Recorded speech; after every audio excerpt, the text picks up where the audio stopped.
Cette jeune Somalienne de 14 ans, que nous appellerons Fatima, a été violée par un chauffeur de tuk-tuk. La police l'a arrêtée ainsi que le chauffeur, mais l'homme n'a pas été inquiété. Elle, en revanche, a été accusée de prostitution. Une fois en prison, son calvaire a continué.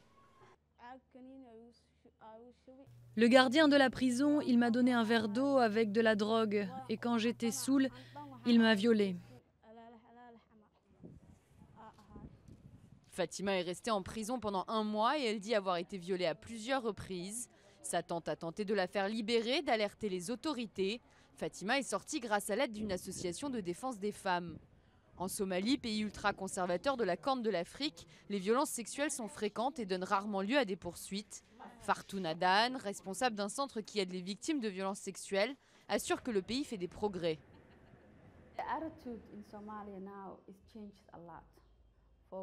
Les mentalités ont beaucoup changé en Somalie en ce qui concerne les violences sexuelles. À une époque, personne ne pouvait en parler. Tout le monde se taisait.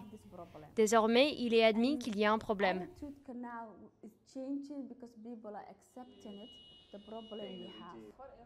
Les 15 lits du refuge accueillent les victimes de viols et de violences sexuelles, de mariages précoces et forcés, mais aussi de mutilations génitales qui touchent quasiment toutes les Somaliennes.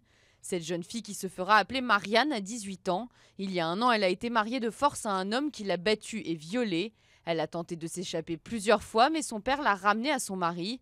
Désemparée, elle a tenté de se suicider. Mon père m'a forcée à épouser cet homme. Je me suis retrouvée dans une situation difficile. J'ai ensuite tenté de m'immoler par le feu pour mourir, mais des voisins sont venus en courant et ont éteint le feu.